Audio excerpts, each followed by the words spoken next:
दोस्तों आज हम बात करेंगे दुनिया की सबसे पुरानी जात सभ्यता सुमेरियन सभ्यता के बारे में।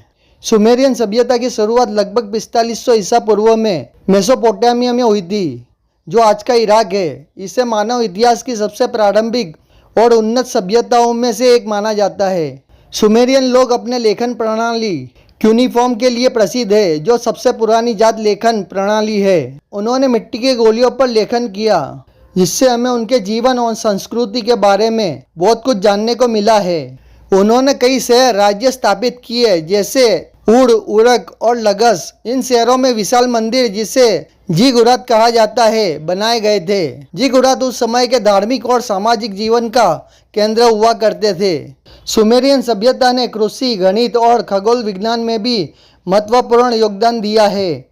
उन्होंने जल प्रबंधक और सिंचाई प्रणाली विकसित की, जिससे उनकी कृषि समृद्ध हुई। सुमेरियन लोग 60 आधारित संख्या प्रणाली का प्रयोग करते थे, जिसे हम आज भी सेकंड और मिनट्स में उपयोग करते हैं। सुमेरियन धर्म में कई देवी देवता शामिल थे और उनकी पौराणिक कथाएं बाद भी सभ्यताओं पर गहरा प्रभाव डालती है। गिलगमेश का महाकाव्य, जो सुमेरियन साहित्य का हिस्सा है, विश्व साहित्य का सबसे पुराना जात महाकाव्य है। तो दोस्तों, ये थी सुमेरियन सभ्यता की कहानी। इस महान सभ्यता ने आधुनिक मानवता की नींव रखी। अगर आपको हमारा वीडियो पसंद आया तो प्लीज़ लाइक और चैनल को सब्सक्राइब जरूर करें।